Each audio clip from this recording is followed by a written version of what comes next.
বিশ্বের অন্যতম ম্যানগ্রোভ সুন্দরবন দুর্যোগে ঢাল হয়ে উপকূলকে রক্ষার পাশাপাশি কার্বন শোষণ ও সংরক্ষণে রাখছে গুরুত্বপূর্ণ ভূমিকা। কিন্তু জলবায়ু পরিবর্তন, সমুদ্রপৃষ্ঠের উচ্চতা বৃদ্ধি, লবণাক্ততা ও বনজ সম্পদের উপর বাড়তি চাপের কারণে হুমকিতে পড়েছে বনটি।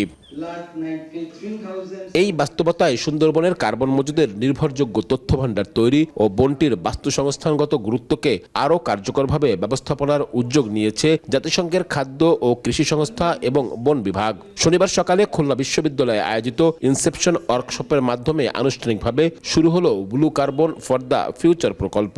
কার্বনটা যদি আমরা আমাদের অ্যাসেসমেন্টে না নিয়ে আসতে পারি তাহলে অনেক বড় একটা আন্ডার এস্টিমেশন থেকে যায় যে এতটুকু কার্বন থাকা সত্ত্বেও আমরা সেটাকে এস্টিমেশনে আনতে পারছি না।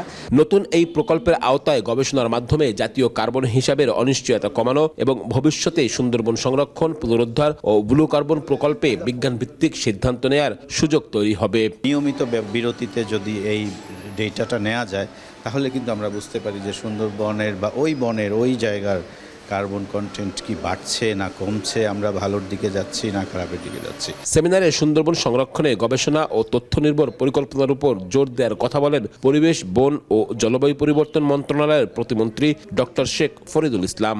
বাংলাদেশ যে কতটুকু কন্ট্রিবিউট করতেছে মানে বিশ্ব সম্প্রদায়কে সেটা জানানো দরকার আছে। আমরা হয়তো টাকা পাচ্ছি না, বাট আমরা কিন্তু এতটুকু অবদান রাখছি এই কার্বন কমিয়ে আনার জন্য বা কার্বন এমিশনকে করার জন্য, নিয়ন্ত্রণ করার জন্য। 2027 সালের জানুয়ারি থেকে 1 বছর মেয়াদে প্রকল্পটি বাস্তবায়নের কথা রয়েছে।